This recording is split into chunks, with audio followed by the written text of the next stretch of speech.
Some good and bad. Within it, I thought ultimately winning a last minute goal was always welcomed, and I think in the context of the game, the thing that pleased me the most was felt the players had a responsibility and a belief that something else would happen for them and we would get that opportunity. It has to be said, at 2 each probably, Jim would probably shook hands in a 2 each, the exertions of Thursday night, and I've been in that position and it's hard for his players, but I thought his players gave him everything.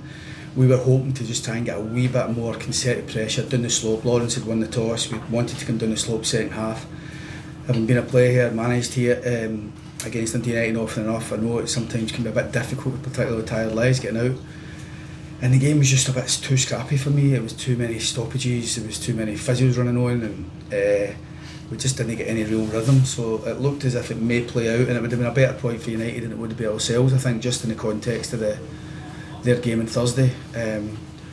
But we kept going, and it's so important. Late winners are magic. I think it illustrates a lot. I think it illustrates quality of bench. I think it illustrates personality of the players, and I also think it illustrates as well that kind of that real belief within the squad just to keep going. So a great win for us. It's important that we look at the game because we'll always be able to come back from a 2-1 deficit.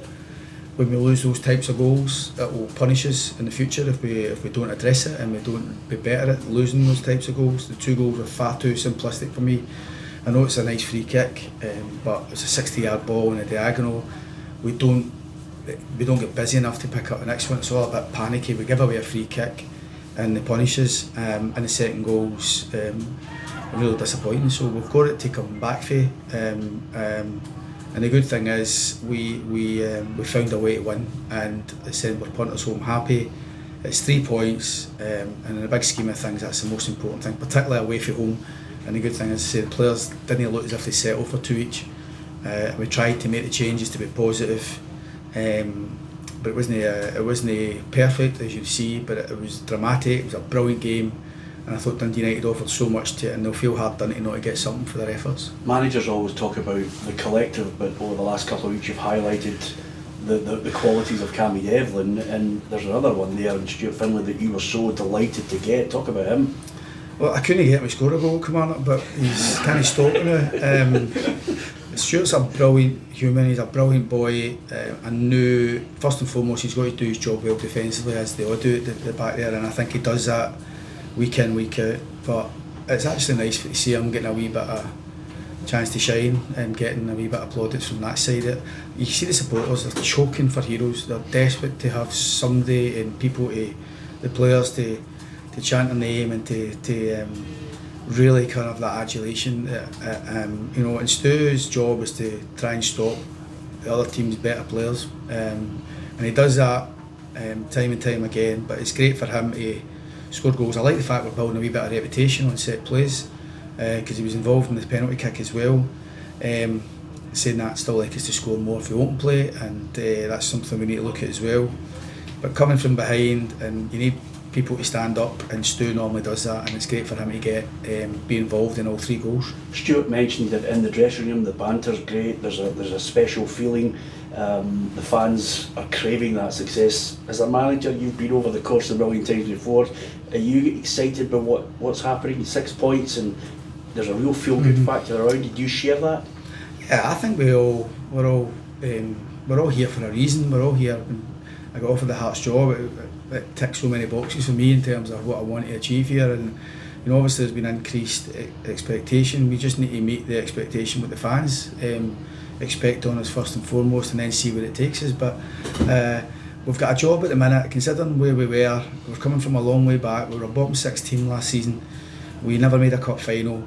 There's work to do. We're trying to integrate so many boys they're coming from all over the world to try and play their part at Hearts. We're trying to integrate while still winning games of football. We've come through the League Cup games fine. We've won these last couple of league games, and it's great. But I think for all the lads, the Scottish lads, my staff, and the foreign lads who've come in, when they see what they're actually playing for here, this club's ready to take off. But we just need try and build it slowly but surely through good recruitment, good performances, and just try to kind of win games of football. Everything else will take care of itself. The support's there, the ambition's there, everybody's craving success, but from our side we just need to deal with what we can deal with and just try to win games. And we've won a game a day that maybe for long spells looked as if we weren't going to. It would have been a better point for United, I think, in the context of them. And I don't mean that because we're better than United, but just because they had the game on Thursday.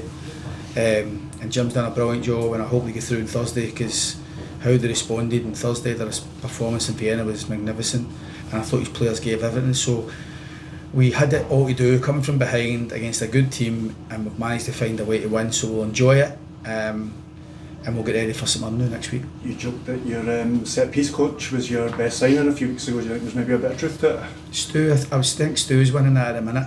Stu. But no, listen, I want us to build a reputation, to be honest, being a good set play team. I want people to have that fear and like I say, and I think we've got brilliant delivery, and we've got good options, as I say, and Ross has been key to a lot of what we've done in the set plays. Normally set plays is about the delivery and the timing and the movement, but you still need boys with that aggression to really just get that first touch and get on the end of something. And I think having that has helped us and Ross capitalise on that. How big a blow is Borchgrevink's? Yeah. So we'll deal with that tomorrow. I think we just need to take a breath. When we got the news yesterday, but he's out for he came out for 6 to 8 weeks effectively, I think, which was bizarre for me how it came about. I mean, he trained fine on when was the game? Monday. He trained fine on Thursday. No kind of real issues. Reported a bit of tightness on Friday. We got him scanned just to make sure we were. And also we've let Adam go to St Johnstone on that cooperation loan. He never got registered in time. I think it was the St Johnstone issue, because obviously he was. He never get involved on Friday night, but we need to take a breath on that tomorrow. We'll sit down in the football department and we'll just see what's the best way forward, because without Borch we didn't really have that natural right back or wing back effectively today, and it didn't cost us a day, but we'll speak about that tomorrow and try and make the right decision. He's got a bounce game on Tuesday. Yeah. Is that just to top up minutes essentially? Yeah, we got offered the game and we took it. Again, it was more for the attacking players, but Borchgrevink can play, Magnuson can play, Neuenhoff I think will play Party as well, all being well. So it gives us those midfielders options. We're a wee bit stretched defensively at the minute. We don't have loads of options, but I know the B team have got a game on Tuesday, and but we'll make it work. I think for Kabore, Kajota, Kizzy and Elton and James Wilson, would be good to just give him a wee jag with some minutes. How's Zander Clark? He seemed to obviously with the second goal, we could see he was naturally frustrated. Well, I mean, listen, sometimes that's the way it is for goalkeepers. You know, sometimes he can be the hero, but today he needed his teammates to dig him out, and thankfully we've done it. But it's a team game, and it's you know, goalkeepers can be the hero and make the point and get the points for us. That's just the way it is for the boys. Sometimes other players can make mistakes and it doesn't get punished, but when goalkeepers make mistakes, it normally does.